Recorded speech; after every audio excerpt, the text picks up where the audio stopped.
Archie, hawakan mo.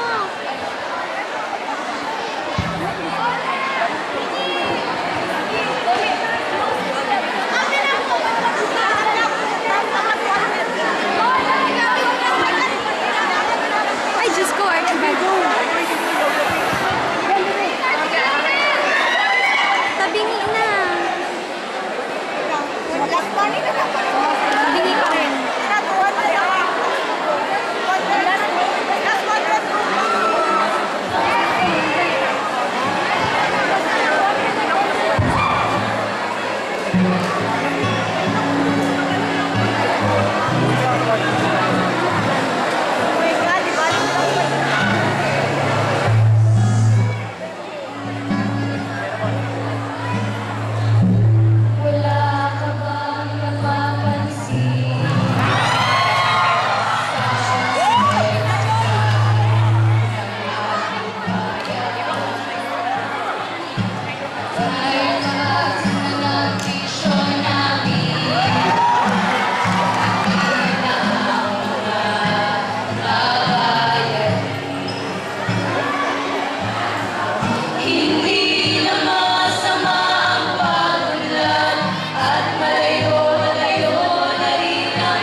I'm sure na marami yung piyan ang bibili noon. Bibili nga kayo dyan. Ginagawa niyo ng mall ang UP. Para lang yung mall ito. At saka, alam niyo ba, parang hindi na tayo UP yan. Parang bang nagiging commercialized ng school. Kasi parang dapat nga mas maliit na yung pera na binabayaran ng mga students, pero parang nakikipagtaasan pa dun sa mga private school ng tuition fee.